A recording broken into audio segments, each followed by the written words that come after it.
Halo teman-teman, pada kesempatan kali ini, perkenankan kami, Genta, Reno, Wulan, Dewi, dan Vian untuk menjelaskan dan mempresentasikan hasil diskusi kami mengenai Tanizaki Juichiro, yaitu seorang sastrawan yang lahir sebelum Perang Dunia Kedua.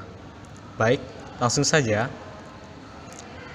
Junichiro Tanizaki adalah seorang novelis dan penulis cerpen Jepang yang aktif mulai dari zaman Meiji hingga pasca Perang Dunia Kedua. Setelah menerbitkan novel dengan gaya ortodoks, Tanizaki kemudian menggabungkan kisah Jepang tradisional dengan narasi eksperimental. Junichiro Tanizaki dilahirkan pada 24 Juli 1886 di Nihonbashi, di dekat distrik komersial Tokyo-bai. Keluarganya memiliki percetakan. Akan tetapi, setelah mengalami kesulitan, keluarga Tanizaki kemudian kehilangan banyak hartanya. Tanizaki dikenal sangat menghormati ibu yang menyusuinya sampai dia berusia 6 tahun. Meski menghadapi kesulitan keuangan, orang tuanya memanjakannya dan sering mengajaknya menonton pertunjukan teater. Pengalaman ini membuat Tanizaki menyukai drama dan seni tradisional Jepang. Akhirnya, Tanizaki kuliah di Fakultas Sastra Universitas Imperial Tokyo. Namun harus membuatnya berhenti pada tahun 1911 karena orang tuanya tidak mampu membayar uang kuliah. Tanizaki memulai karir menulis pada tahun 1909. Karya pertamanya adalah drama satu babak, diterbitkan oleh majalah sastra dan ia termasuk salah satu seorang dari pendirinya. Selama beberapa tahun pertama berkarya sebagai penulis, Tanizaki merendahkan budaya Jepang karena sedang tergila-gila dengan budaya barat dan semua hal yang berbau modern. Nama Tanizaki sendiri menjadi terkenal untuk pertama kalinya setelah menerbitkan cerpen Shisei atau The Tattooed pada tahun 1910. Ia pernah bekerja sebagai penulis skenario untuk studio film Taikatsu yang memproduksi film bisu. Tanizaki termasuk salah seorang pendukung gerakan film murni dan merupakan tokoh penting yang membawa tema-tema modern ke dalam film Jepang. Pada tanggal 1 September 1923, terjadi gempa yang menghancurkan gedung-gedung bersejarah dan kawasan permukiman di Tokyo yang menyebabkan minat Tanizaki yang awalnya sangat mencintai dunia barat dan modernitas itu berubah dan banting setir ke estetisme, sejarah, Buddhisme, dan budaya Jepang, terutama kebudayaan daerah Kansai. Seusai Perang Dunia Kedua, Tanizaki kembali berjaya di dunia sastra dengan memenangi serangkaian penghargaan. Ia disebut sebagai pengarang kontemporer terbesar yang pernah dimiliki Jepang. Ia juga menerima anugerah Orde Kebudayaan dari pemerintah Jepang pada tahun 1949. Namun, Tanizaki meninggal dunia akibat serangan jantung di Yugawa, Kanagawa, barat daya Tokyo pada 30 Juli 1965, tidak lama setelah merayakan ulang tahunnya yang ke-79. Berikut karya-karya Junichiro Tanizaki.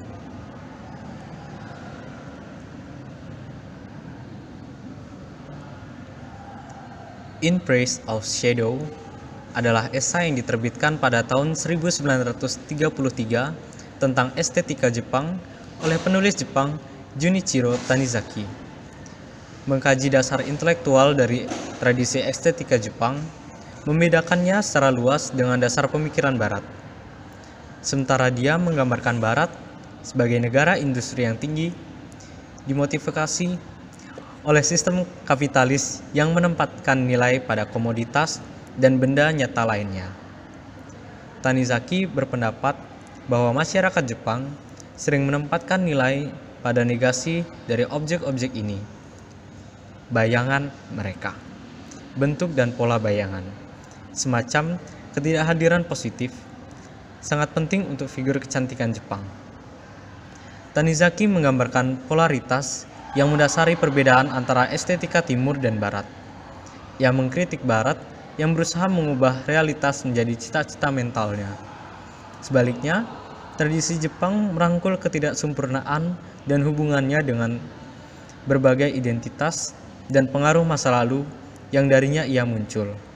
Semisal, dalam sejarah filosofi estetika Jepang, buku ini dikenal karena tegurannya yang kuat dari barat dan validasi dari timur yang selalu sering diremehkan. Sasami Yuki adalah salah satu mahakarya Tanizaki yang mengangkat kisah 4 saudara perempuan yang penurunan kekayaan keluarga tradisional Jepang.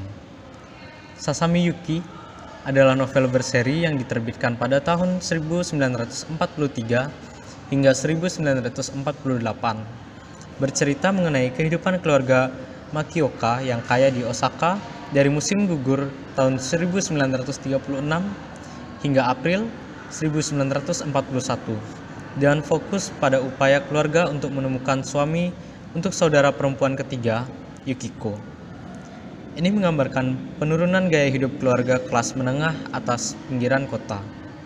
Ini adalah cerita penuh kasih dan nostalgia dari kehidupan kelas atas yang mewah dan rumit di Osaka tepat sebelum Perang Dunia Kedua. Tanizaki menunjukkan kebanggaan dan membawa era yang telah lenyap ke kehidupan yang semarak.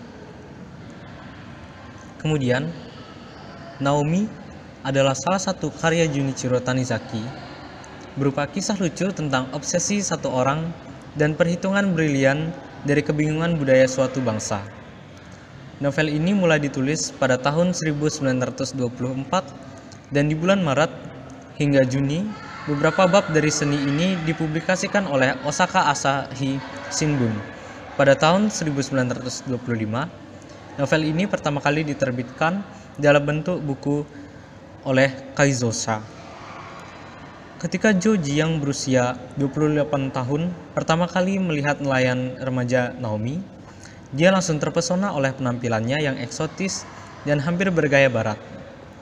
Bertekad untuk menjadikannya istri yang sempurna dan menjauhkannya dari tempat kriminal pasca Perang Dunia Pertama, Tokyo, Joji mengadopsi Naomi dan akhirnya menikahi Naomi, membayar pelajaran bahasa Inggris dan musik, dan berjanji untuk membentuknya menjadi pendamping idealnya. Waktu terus berjalan dan obsesinya terus berlanjut. Perlahan-lahan, Joji menyerahkan kekuasaannya kepada Naomi. Mengikuti semua yang dia inginkan, dia membelikan rumah baru untuk mereka, dan meskipun mereka sudah menikah, Joji tidur di tempat tidur terpisah, sementara Naomi menjamu pria barat di kamar lain. Novel ini diakhiri dan Naomi yang memiliki kendali penuh atas hidup Joji. Kemudian, dia mengklaim dia puas selama obsesinya dengan dia terpuaskan.